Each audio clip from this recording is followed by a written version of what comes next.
Everyone, मैं निकेश कुमार आपके अपने यूट्यूब चैनल एजुकेशन अड्डा में बहुत बहुत स्वागत करता हूं। दोस्तों, आज हम एक नए टॉपिक के बारे में पढ़ेंगे जो आपकी इंटरनेशनल रिलेशन की बुक में से है, जिसका नाम है शीत युद्ध।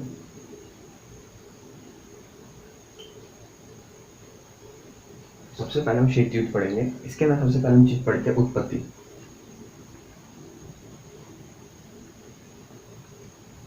इस शीत युद्ध की उत्पत्ति कैसे हुई थी। दोस्तों, जैसा कि आपको पता है कि सेकेंड वर्ल्ड वॉर के अंदर में मित्र राष्ट्र की जीत हुई थी। तो मित्र राष्ट्र के अंदर में अमेरिका और सोवियत संघ मेन देश थे। उसके बाद क्या हुआ इसके अंदर में कि अचानक से ही जो दोनों एकदम मित्र दोस्त हुआ करते थे अचानक विकसित हो गए और अचानक से उनमें परिवर्तन आना शुरू हो गया था। किसमें? सोवियत संघ और अमेरिका में। जैसे समय बीतता चलेगा उसके बाद क्या हुआ कि 1945 में जापान के आत्मसमर्थन के साथ ही सशस्त्र संघर्ष का अंत हुआ कि 1945 में कब 1945 में इसका अंत हो गया था। 1945 में जापान के आत्मसमर्थन के साथ ही आपका सेकेंड वर्ल्ड वॉर खत्म हो गया था। उसी के बाद से कब 1945 के बाद से आपकी शीत युद्ध की स्टार्टिंग होती है। इसकी शुरुआत कब से होती है? शीत युद्ध की आपकी 1945 से। उसके बाद हमें देखते हैं कि शीत युद्ध का अर्थ दो व्यक्तियों ने किया। एक आपके व्यक्ति थे वॉल्टर लिपमैन। एक व्यक्ति थे कौन से? वॉल्टर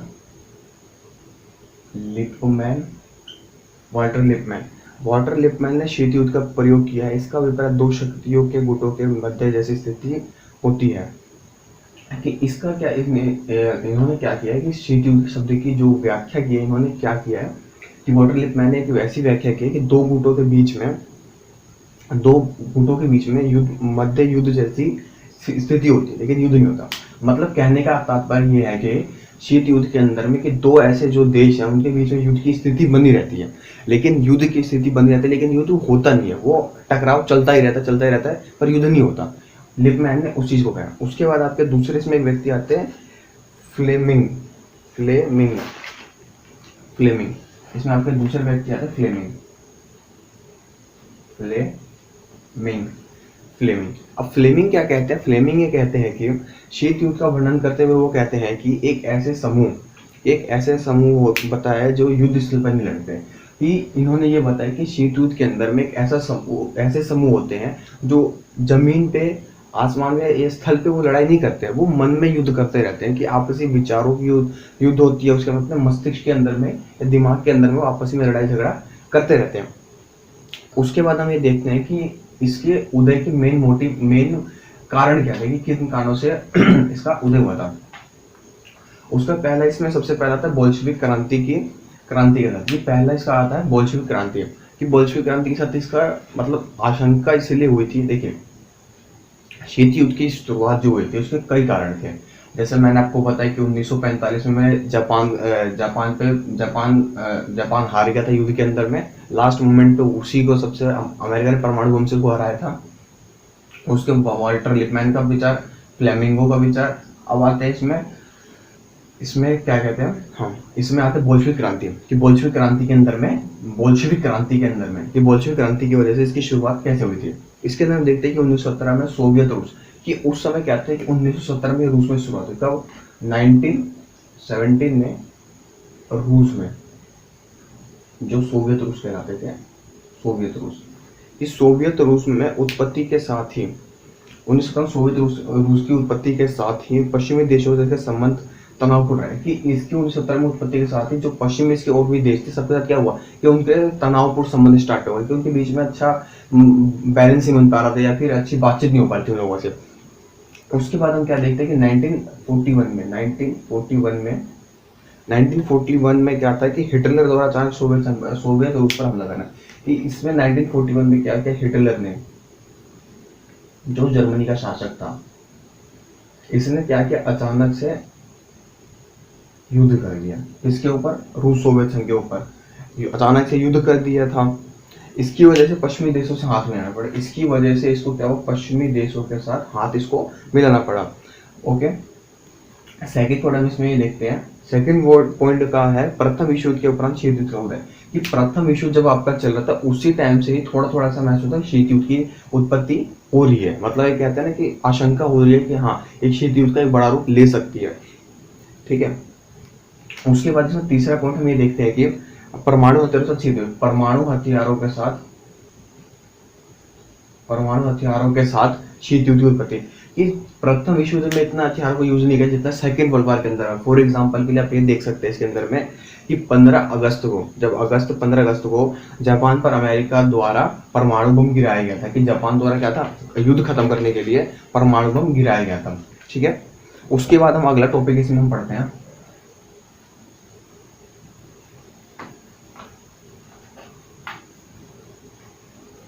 दोस्तों अगला टॉपिक है इसके उत्पत्ति के, शीत युद्ध के क्या कारण थे, कि किन कारणों से, इसके कारण क्या थे। सबसे पहले से हम ये देखते हैं कि शीत युद्ध के विषय विद्यमान इतिहास एक मत है कि शीत युद्ध के विषय में जो है कोई भी विद्यमान या कोई भी जो इतिहासकार होता है वो एक साथ नहीं होते। वो कोई ना कोई अपने विचार या कोई ना कोई अपनी बातों को रखकर वो इस चीज को बहुत ज्यादा अलग इन्होंने किया। उसके बाद हमें देखते हैं कि शीत युद्ध को दो भागों में विभाजित किया गया है। एक एक आपका है अदर बॉक्स, एक आपका है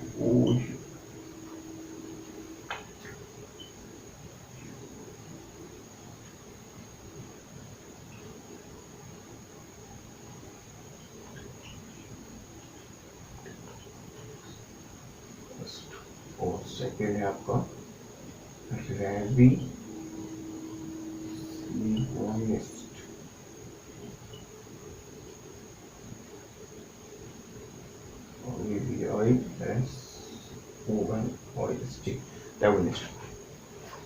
एक आपका आता है ऑर्थोडॉक्स और एक आता है रेविसियोनिस्ट। ये था क्या, इसमें इतिहासकारों ने शीत युद्ध को दो भागों में डिवाइड किया है, एक ऑर्थोडॉक्स और रिविसियोनिस्ट में। इसमें सबसे पहले हम इसमें देखते हैं कि इसके अंदर था क्या। इसके अंदर में जो आता है, इसके अंदर में इन्होंने इतिहासकारों ने सोवियत संघ को जिम्मेदार माना है। किस चीज का, शीत युद्ध का। ये शीत युद्ध का सोवियत संघ जिम्मेदार है। उसने पश्चिमी शक्तियों के साथ हुए समझौते का उल्लंघन कर किया है। कि सोवियत संघ ने क्या, पश्चिमी जो भी उसके देश जिन्होंने समझौते किए होंगे उस चीज का सोवियत संघ ने क्या किया है, उल्लंघन किया है, इसीलिए। दूसरा इसमें और क्या कारण है, यूरोपीय देशों में साम्यवादी शासन की स्थापना की। इसने क्या किया, जबरन यूरोपीय देशों में अपनी साम्यवादी शासन व्यवस्था को स्थापित करने की कोशिश की है। उसके बाद हम इसके अंदर में देखते हैं कि इसमें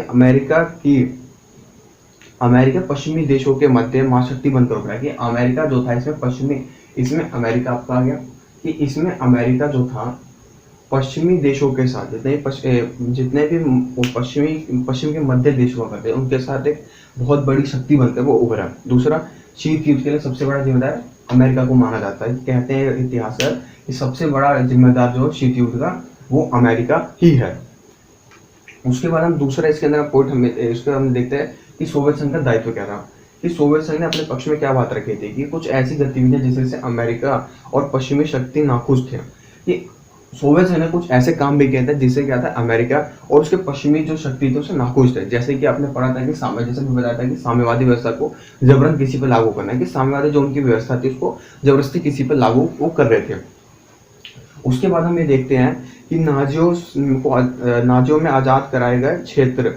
अब क्या था कि मतलब जो नाजी थे उनके क्षेत्र जो आजाद कराए गए थे उसके अंदर सबसे पहले थे आपके Poland, Czechoslovakia, Hungary, Romania, Yugoslavia, Bulgaria, Albania, पूर्वी जर्मनी में प्रजातंत्र के चुनाव सहमत न होते हुए उनमें साम्यवादी की स्थापना की। नाजियों के साथ। उसके बाद हम ये देखते हैं कि उसके बाद हम ये देखते हैं कि ईरान से रूस का सेना से निकाल देना। ईरान का रूस से सेना क्या हुआ था कि शीत युद्ध के अंदर, ये आपका द्वितीय विश्व युद्ध, जब ईरान के अंदर में सोवियत संघ की सेना घुसी थी, उसके बाद अमेरिका की भी सेना घुसी थी, उसके बाद ब्रिटेन की भी। तो उसके बाद क्या हुआ कि इसके अंदर में अपनी सोवियत संघ ने सेना नहीं हटाई और अमेरिका और ब्रिटेन ने अपनी सेना हटा ली थी, जिसके जो एक ये भी कारण था जो शीत युद्ध की उत्पत्ति। दूसरा इसमें हम ये देखते हैं कि यूनान और तुर्की पर रूस के द्वारा साम्यवादी गतिविधि का समर्थन। कि आपका था यूनान और तुर्की पर रूस का साम्यवादी गतिविधि का समर्थन करना। उसके बाद हम देखते हैं कि जर्मनी की अर्थव्यवस्था को सुधारने के लिए अमेरिका और ब्रिटेन की काफी धन खर्च करना पड़ा था। कि अमेरिका और ब्रिटेन को काफी धन खर्च पड़ रहा था। उसके बाद हम ये देखते हैं कि कि लेकिन सोवियत संघ ने युद्ध वाले देशों की मदद करने से मना करता है। कि सोवियत संघ ने कहते हैं जैसे जर्मनी की बहुत ज़्यादा हालत खराब हुई तो उसको अपनी अर्थव्यवस्था सुधारने के लिए कुछ धनराशि प्रदान की थी, परंतु सोवियत संघ ने इस चीज़ को मना कर, जितने भी देश थे उसको उस चीज़ के लिए मना कर दिया था कि हम आपकी मदद नहीं करेंगे। उसके बाद हम ये देखते हैं इसमें अमेरिका का दायित्व क्या था। अभी हमने देख लिया इसका, अब हम देखते हैं अमेरिका का क्या। अमेरिका का दायित्व क्या था इसमें। इनके विचारों के द्वारा ये कहा जाता है कि अमेरिका को सोवियत अर्थव्यवस्था सोवियत से अधिक दोषी मानते हैं। कि ये जो विचारक है ये कहते हैं कि सोवियत संघ से अधिक दोषी कौन है, अमेरिका है, जिसने क्या किया था कि अमेरिका की ऐसी कई गतिविधियां जिससे सोवियत संघ को बहुत नाखुश था। कि अमेरिका की बहुत ऐसी गतिविधियां जिससे क्या था सोवियत संघ बहुत ज्यादा नाखुश था। उसमें क्या कारण थे, पहला रूस में बोल्शेविक क्रांति को खत्म करने के लिए 1918 और 1919 में अमेरिका सैनिक द्वारा हस्तक्षेप करना। कि रूस में जो बोल्शेविक क्रांति हो रही थी 1918 और 1919 तक, उसमें क्या था अमेरिका के द्वारा हस्तक्षेप करना और उसके बाद साम्यवादी शासन 1933 तक अलग रखना। कि वहां पर 1933 तक आपका अलग रखना रोमानिया में अविश्वास पैदा कर दिया। कि इससे क्या हुआ, रोमानिया में अविश्वास पैदा कर दिया। उसके बाद क्या था, युद्ध के दौरान लैंड लेस एक्ट के तहत अमेरिका सहायता राशि प्राप्त होती थी। कि युद्ध के दौरान क्या था, लैंड लेस एक्ट, ये लैंड लेस एक्ट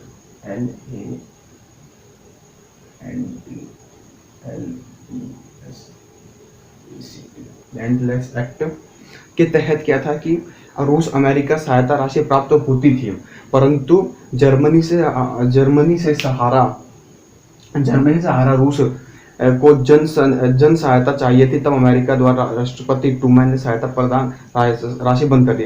अब देखिए हुआ क्या था इसके अंदर में, छोटी सी बात ये थी कि अमेरिका उस टाइम में क्या था कि शीत युद्ध से पहले क्या था कि युद्ध के दौरान लैंड लेस के तहत रूस अमेरिका की सहायता करता है। कि रूस कहता है लैंड लेस के तहत अमेरिका की मदद करता था। अब जैसे जैसे टाइम बीता उसका क्या होगा, परंतु जर्मनी जो रूस से हार गया था, रूस के हारने के बाद क्या हुआ कि अब उसको सहायता की जरूरत पड़ती थी। तो अमेरिका जो रूस थे उसने अमेरिका से मदद मांगी कि आप हमारी सहायता कीजिए। लेकिन अमेरिका के जो राष्ट्रपति ट्रूमैन थे उन्होंने उनकी सहायता राशि देने से बिल्कुल ही इनकार कर दिया था।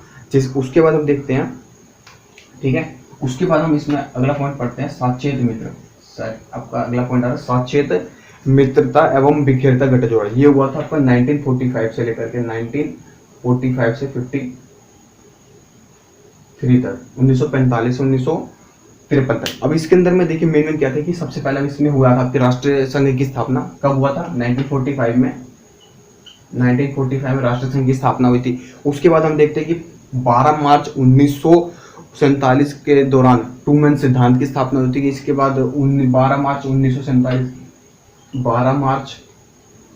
1947 ट्रूमैन सिद्धांत की स्थापना हुई थी। उसके बाद 5 जून 1947 मार्शल योजना की स्थापना हुई थी। उसके बाद हम इसमें देखते हैं कि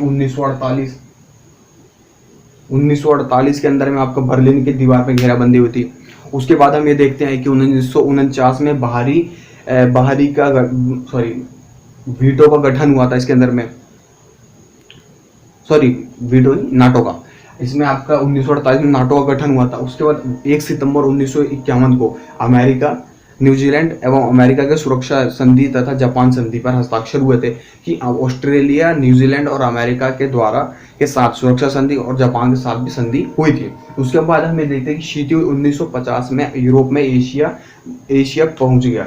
कि 1950 तक क्या था, शीत युद्ध एक चरम सीमा पूरे एशिया में पहुंच चुका था। उसके बाद 1950 से 53 में कोरिया युद्ध हुआ था, ठीक है। उसके बाद आपका नेक्स्ट जो इसमें चलता है, ये सीक्वेंस वाइज चल रहा है कि कौन से ईयर में क्या क्या घटनाएं हुई थी। मेन शीत युद्ध में क्या था कि इस शीत युद्ध के अंदर में जो आपको 1945 से शुरू हुआ था उसके बीच में कितनी ऐसी घटनाएं थी। उसके बाद सेकंड आपका आता है 1953 से 62 का सफर, 53 से 62 का सफर। इस सबको हम कहते हैं प्रथम प्रत्यक्ष विरोधी वास्तविक समझौता। प्रत्यक्ष विरोधी वास्तविक समझौता था क्या। तो दूसरा टॉपिक हमें देखते हैं 1953 से 1962 तक का सफर। इसके अंदर हम इसको हम कहते हैं प्रत्यक्ष विरोधी वास्तविक समझौता कि प्रत्यक्ष वास्तविक समझौता। इसके अंदर सबसे पहले ये चीज देखिए कि 1949 में सोवियत संघ परमाणु बम बना चुका था, निर्माण कर चुका था कि 1949 में सोवियत संघ ने क्या किया था, परमाणु बम का निर्माण कर लिया था। उसके बाद अमेरिका परमाणु वर्चस्व का समाप्त हो चुका कि 1949 से पहले 1949 से पहले सिर्फ अमेरिका के पास ऐसे परमाणु हथियार हो गए थे, लेकिन अब 1949 के बाद आपका सोवियत संघ भी परमाणु हथियार बना चुका था। उसके बाद हमें देखते हैं कि 1953 में 1953 में क्या हुआ था, स्टालिन की मृत्यु के उपरांत शीत युद्ध को बढ़ाने में एक और शक्ति का अंत हो चुका है कि 1953 में स्टालिन जो कि शीत युद्ध को बढ़ाने वाले एक मोस्ट इंपॉर्टेंट शक्ति थी, उनका अंत हो गया था। उसके बाद क्या थे कि नए राष्ट्रपति क्रुश्चेव ने शांतिपूर्ण सहयोग की नीति अपनाई कि उन्होंने क्या किया कि शांतिपूर्ण नीति का समर्थन किया है कि हम शांतिपूर्ण तरीके से अपना काम करेंगे। 8 सितंबर 1954 को क्या हुआ कि दक्षिण पूर्व एशिया संगठन सीटों की स्थापना की गई, किस SETU इस 8 सितंबर 1954 के दक्षिण पूर्व एशिया संधि संगठन सीटों की स्थापना की गई थी। उसके बाद क्या होगा, 24 फरवरी 1955 को मध्य पूर्व रक्षा संगठन की गठन की गई थी कि दक्षिण पूर्व एशिया रक्षा संगठन की स्थापना की कब, 24 फरवरी 1955 को। उसके बाद के 43 देशों के साथ, कितने, 43 देशों के साथ अमेरिका ने 43 देशों के साथ अमेरिका का रक्षा समझौता था, जिसमें विश्व की लगभग 1 जनसंख्या शामिल थे कि इसका 43 देशों इसका रक्षा समझौता हुआ, जिसमें पूरे विश्व की लगभग 1 जनसंख्या शामिल थी। अमेरिका ने 33,000 लगभग सैन्य बेस का जाल बिछा दिया था कि अमेरिका ने क्या किया, 33,000 कितने 33,000 के आसपास इन्होंने अपना क्या कहता है बेस बना दिया था। कहाँ, अमेरिकी जो कह सकते हैं कि दूतावास कह सकते हो या फिर निगरानी रखने के लिए इन्होंने अपना बेस बना रखा था। उसके बाद हम देखते हैं 1954 में वियतनाम का संकट आया, ये 1975 तक चला था। उसके बाद हमें देखते हैं कि सोवियत संघ में क्या होगी, 14 मई 1955 पूर्वी यूरोपीय साम्राज्य देशों के साथ, साम्यवादी देशों के साथ सोवियत संघ ने वार्सा की संधि की थी कि इसने क्या किया कि सोवियत संघ ने अब क्या किया, जितने पूर्वी उसके देश थे उसके साथ एक संधि की जिसका नाम था कि वार्सा की संधि। उसके बाद सोवियत संघ ने 12 देशों के साथ रक्षा संधि का अंजाम दिया कि इसको अब क्या है कि जैसा अमेरिका करता था अपने आप को मजबूत, उसी तरीके से सोवियत संघ ने भी अपने आप को मजबूत करना चालू कर दिया। अगर ये परमाणु हथियार का निर्माण किया तो इसने परमाणु हथियार का निर्माण किया, अगर इसने रक्षा समझौता किया तो सोवियत संघ ने भी रक्षा समझौता किया, अगर इसने संधियां की तो सोवियत संघ भी संधि करेगा, अगर इसने कोई और कार्य किया तो सोवियत संघ भी कार्य करेगा। तो ये चीजें इनमें चलती रहती थी। उसके बाद क्या हो कि 1956 में हंगरी में सरकार विरोधी क्रांति के अमेरिकी प्रयास को ईरान ने असफल कर दिया कि इसके बाद क्या हो कि 1956 में हंगरी में सरकार विरोधी क्रांति के अमेरिकी प्रयास को इसने असफल कर दिया। उसके बाद क्या पूर्वी यूरोप के आर्थिक एकवाद को, पूर्वी यूरोप के आर्थिक एकजुट को प्रभाव बनाने का प्रयास से 14 दिसंबर 1959 को इसने पारस्परिक आर्थिक परिषद का निर्माण किया था कि इसने परिषद का निर्माण किया था। उसके बाद देखते हैं कि अमेरिकी निवेश में 5 मई 1955 में पश्चिमी शक्तियों ने पूर्ण स्वायत्ता की स्थापना की थी कि 5 मई को अमेरिकी निर्देश में पश्चिमी शक्तियों ने पूर्ण स्वायत्ता की निर्माण किया था। अमेरिकी निर्देश में 5 मई को इसने स्थापना की थी। उसके बाद इसके उत्तर में अक्टूबर 1955 इसके उत्तर में अक्टूबर में 1955 सोवियत संघ ने GDR जर्मन डेमोक्रेटिक रिपब्लिक की स्थापना की थी। इसके कारण जर्मनी 2 भागों में विभाजित हो गया था, जिसके कारण क्या जर्मनी 2 भागों में विभाजित हो गया। दोस्तों मैंने वो बताया कि इसके अंदर में सोवियत और आपका अमेरिका के अंदर में ये हमेशा क्या था, इनमें कॉपी वाला काम चलता है। जैसे मैंने आपको पहले बताया था कि अगर ये कोई कार्य करते हैं तो उसके साथ ये भी वही कार्य करने की कोशिश करता है, कौन, सोवियत संघ। उसके बाद हम अगला इसमें देखते हैं पॉइंट, अगला पॉइंट जो आता है इसके अंदर में 1962 से 68 का सफर, 1962 से 1968 तक का सफर है। इसमें क्या होता है, इसके अंदर सबसे पहले हमें देखते हैं कि जर्मनी का 2 भागों में विभाजन हो गया था कि जर्मनी अब जो दो भागों में विभाजित हो गया, पहला एक पूर्वी जर्मनी, दूसरा आपका पश्चिमी जर्मनी। उसके बाद हमें देखते हैं पूर्वी में यूरोप में सोवियत संघ का वर्चस्व था कि पूर्वी यूरोप साइड में इसमें सोवियत संघ का वर्चस्व हुआ करता था, जिसमें जेनेवा कैंप डेविड बैठक में तनाव कम करने के लिए, कि जेनेवा और कैंप डेविड जो जगह थी उसमें क्या हुआ कि इस चीज को, तनाव को कम करने के लिए बैठक की हुई। उसके बाद इसमें कई सारी बैठकें हुई। अब क्या होता है इस टाइम पीरियड में 1962 में अब थोड़ा थोड़ा क्या हुआ कि विश्व अपने शीत युद्ध को खत्म करने या फिर शांत करने की कोशिश की जा रही थी। उसके बाद हम ये देखते हैं कि इसके बाद बैठक हुई थी पहली आपकी जेनेवा कैंपहेड में, उसके बाद होती व्हाइट हाउस में, उसके बाद कैम्ब्रिल में। उसके बाद हमें देखते हैं कि 1967 में ग्लासबेरी बैठक हुई थी। उसको 1963 में आंशिक परिशिक्षण निषेध संधि हुई थी। फिर 1967 में ही बाहरी अंतरिक्ष संधि हुई थी। उसके बाद 1968 में परमाणु प्रसार संधि का हुआ था।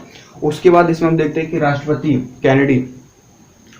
कैनेडी जो थे उन्होंने 1963 में तनाव कम करने की आवश्यकता को और इंगित किया कि कैनेडी ने क्या किया कि अब हम अपने तनाव को कम करने की कोशिश करेंगे। उसके बाद क्या था कि तनाव में नरमी। उसके बाद हम इसमें अगले चरण में पहुंचते हैं जो था 1968 से 1978। इस बीच में क्या हुआ कि इस चरण में शीत युद्ध समाप्ति की ओर था। इसमें शीत युद्ध समाप्ति की ओर था। दो पक्ष में थे पहले। अब इसमें देखिए पक्ष में रखा गया था। सबसे पहले क्या था, पहले पक्ष में वो रखते हैं कि पहले शीत युद्ध में क्या होता था। इस टाइम पीरियड से पहले क्या बता रहे हैं, 96 से पहले क्या था कि शीत युद्ध में धमकी चेतावनी संघर्ष की धमकी चेतावनी संघर्ष होता है। लेकिन अब क्या हुआ, अब इसके बाद टाइम पीरियड में क्या चलने लगा कि वाणिज्य समझौते होने लगे, उसका इस संस्कृति का आदान प्रदान होने लगा था। उसके बाद एक दूसरे का सहयोग बढ़ने लगा, सहयोग में तकनीकी का विकास होने लगा। उसके बाद क्या था कि राष्ट्रपति निक्सन में सुरक्षा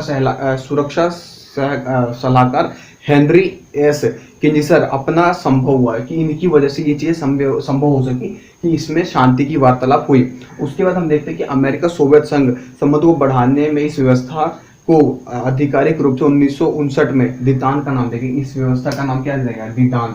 एक आपका इंपॉर्टेंट नाम भी आता है दीदांत। तो होता क्या, ये शॉर्ट में भी आपसे पूछ रहे थे कभी कभी कि दीदांत होता क्या। शॉर्ट में आपके कोई कभी प्रश्न आ जाता है कि दीदांत होता क्या। उसके बाद इसमें हम देखते हैं कि उनका इसको 1969 में इसको आधिकारिक रूप से कहा गया दीदान। उसके बाद हम ये देखते हैं कि जुलाई 1972 के अंदर में सामाजिक हथियार अपरिहार संधि, मतलब SALT, जैसे हम कहते हैं शॉर्ट, SALT शॉर्ट, इस शॉर्ट के पर हस्ताक्षर हो। फिर जुलाई 1973 में हेलसिंकी में आयोजित 35 देशों का यूरोपीय सुरक्षा बैठक की हेलसिंकी में 1973 में हेलसिंकी में सुरक्षा बैठक हुई, यूरोपीय सुरक्षा बैठक हुई। उसके बाद 1977 में यूरोपीय सुरक्षा बैठक की समीक्षा हेतु बेलग्रेड में भी आयोजन बैठक हुई। उसके बाद हम आते हैं नेक्स्ट आपके जो टाइम पीरियड था आपका 1978 से 1987 तक का टाइम पीरियड। ये इस टाइम पीरियड को हम एक नया शेड्यूल टाइम पीरियड कहते हैं। कि इसमें नया शेड्यूल हुआ क्यों, इसमें कहते हैं 1975 से 1979 के बीच युद्ध संतुलन सोवियत संघ पक्ष में लगातार बढ़ रहा था। कि 1979 से लेकर के 1975 से 1979 तक शीत युद्ध जो था संतुलन पक्ष सोवियत संघ के पक्ष में बढ़ रहा था, कि सोवियत संघ के पक्ष में जा रहा था। उसके बाद क्या हुआ, सोवियत संघ ने अफ्रीका के एक बड़े हिस्से पर अपना प्रभाव स्थापित किया। कि सोवियत संघ ने क्या किया, अफ्रीका के बहुत बड़े भाग पर अपना संबंध स्थापित किया। ईरान में 1979 से 1980 के दौरान अमेरिकी प्रतिष्ठा को एक धक्का लगा। कि इसमें क्या हुआ कि 1979 से 80 के बीच में क्या हुआ, अमेरिकी प्रतिष्ठा को एक बहुत बड़ा धक्का लगा। क्यों लगा कि 1979 में इस्लामिक क्रांति के बाद कट्टर अमेरिकी विरोधी माने जाने वाले अमोल तोला खोमानी ने ईरान के शाह जो कि अमेरिका के सुरक्षा सहयोगी माने जाते थे, अचानक से उनका क्या होगा, तख्ता पलट, अचानक से उनकी सरकार का तख्ता पलट हो गया। उसके बाद क्या हुआ, 1979 में अफगानिस्तान में सोवियत संघ का हस्तक्षेप, जो कि सोवियत संघ का हस्तक्षेप था। उसके बाद क्या हुआ, दिसंबर 1979 में राष्ट्रपति कार्टर ने हॉटलाइन पर सोवियत नेताओं को धमकी दी, चेतावनी दी कि सोवियत संघ के बाहर चले जा, बाहर नहीं निकले तो पूरा सोवियत संघ अमेरिका की खट्टाई का सामना, मतलब पूरी इन्होंने हॉटलाइन में धमकी दी कि अपनी सोवियत संघ सेना को बाहर निकालो, नहीं तो अमेरिका के साथ संबंध खटाई में पड़ेगा। उसके बाद आक्रमण के 1 साल के बाद के अंदर में 1980 में, आक्रमण के बाद 1980 में सोवियत संघ को निर्यात किए जाने वाले अन्न तत्व एवं उच्च तकनीक पर अमेरिका ने आंशिक रूप से प्रतिबंध लगा दिया कि जो भी उस सोवियत संघ से उनको 1980 तक निर्यात किए जाने वाले अन्न और उच्च तकनीक थी, उसको क्या किया अमेरिका ने आंशिक रूप से प्रतिबंध लगा दिया। विरोध के रूप में अमेरिका ने सोल्ट संधि सेकंड पर हस्ताक्षर की। SALT जो आपका पहले हुआ था संधि, उसके सेकंड संधि बनाई गई जिसपे अमेरिका ने हस्ताक्षर किया था 1980 में। अब 1980 में मॉस्को में होने वाले ओलंपिक में भाग नहीं लिया, इसके बाद इस पर हस्ताक्षर किया, उसके बाद अमेरिका ने इसमें भाग भी नहीं लिया। अब आपका नेक्स्ट पॉइंट आ जाता है 1987 से 1991 कि इस बीच में अब क्या था, शीत युद्ध समाप्ति की ओर बढ़ रहा था। सबसे पहले हम इसके अंदर देखते हैं कि सबसे पहले हम इसके अंदर ये देखते हैं कि गोर्बाचेव के अब आए थे एक नए व्यक्ति जिसका नाम था मिखाइल गोर्बाचेव। उन्होंने क्या किया कि 1985 में 1985 में महासचिव, उस समय सोवियत संघ की अर्थव्यवस्था पर एक गहरा एक ठहराव से दौर गुजर रहा था। कि उस समय क्या था कि जिस समय मिखाइल गोर्बाचेव आए थे, उस समय सोवियत संघ एक महत्वपूर्ण कह सकते हैं कि एक दबाव से गुजर रहा था या फिर बहुत ज्यादा परेशानी से गुजर रहा था उस टाइम पीरियड में। उसके बाद क्या हुआ कि इसमें तेल की कीमतों में भारी गिरावट आ गई। इसमें क्या था, तेल कीमतों में भारी गिरावट आ गई थी, जिसकी वजह से विदेशी मुद्रा भारी कमी आ गई थी, जिसकी वजह से क्या आपकी विदेशी जो मुद्रा में बहुत ज्यादा कमी आ गई थी। उसके बाद क्या था कि सोवियत संघ को पुनः विकास के लिए गोर्बाचेव ने उपाय तलाशना शुरू किया कि इसके सुधार के लिए, अपने सोवियत संघ में सुधार के लिए उन्होंने क्या किया कि एक अपनी अच्छी नीति तलाशनी शुरू की। अब देखिए हुआ क्या था इसके अंदर में कि जो मिखाइल गोर्बाचेव जिस टाइम पीरियड में आए थे, 1985 के टाइम पीरियड में आए थे, उस समय क्या था कि अमेरिका क्या, सोवियत संघ एक बहुत ही ज्यादा बुरी स्थिति से गुजर रहा था। लेकिन अब क्या था कि अच्छे नेता का काम क्या होता है कि अपने देश को और भी ज्यादा अच्छे तरीके से सुधारना। उसके बाद क्या किया गोर्बाचेव ने 1987 में क्या किया इन्होंने पुनर्निर्माण या पेरेस्ट्रोइका या पुनर्निर्माण की नामक आर्थिक सुधार कार्यक्रम की घोषणा कर दी, जिसके अंदर में कैम्ब्रिल द्वारा लाए गए सैनिक एवं राजनीतिक सुधारों को देखते हुए आर्थिक तथा शस्त्र लगे होड़ को कम करने जैसे मुद्दों पर बातचीत करने हेतु रीगन तैयार हुआ। इसकी वजह से क्या हुआ कि जब इन्होंने पुनर्निर्माण की बात की, उसके बाद क्या था कि एक व्यक्ति थे कैम्ब्रिल, इन्होंने क्या कि सैनिक स्तर को कम करने के लिए बात शुरू कर दी थी, होड़ को शुरू कर दिया। उसके बाद आर्थिक शस्त्र पर इसके बाद क्या हुआ कि इन्होंने बातचीत के मुद्दों को इन्होंने ज्यादा इन्होंने कहा कि अब हम बातचीत के द्वारा कोई भी समस्या का समाधान करेंगे, कोई युद्ध नहीं, कोई भेदभाव नहीं, अब हम सीधा बातचीत एक दूसरे से आमने सामने बैठ के बातचीत करेंगे, जिससे हमारे जो भी समस्या चल रही है उसका समाधान निकल सके। उसके बाद हम देखते हैं कि इसमें बैठे कब पहली वार्ता तो हुई थी, वो थी जेनेवा में, कि पहले इसकी वार्ता थी जेनेवा स्विट्जरलैंड में हुई थी, स्विट्जरलैंड में नवंबर 1985 में हुई। दूसरी वार्ता कब हुई, आइसलैंड में रेगजिंग शिखर बैठक के दौरान की दूसरी बार रेगजिंग शिखर बैठक हुई थी। उसके बाद 1987 में घातक मिसाइल के खात्मा के बाद 1987 में प्रस्ताव लाएगा, जिसके अंदर क्या जिनकी घातक जितने मिसाइल होंगे या फिर परमाणु बम होंगे सबको हम नष्ट कर देंगे, खत्म कर देंगे। उसके बाद 1989 में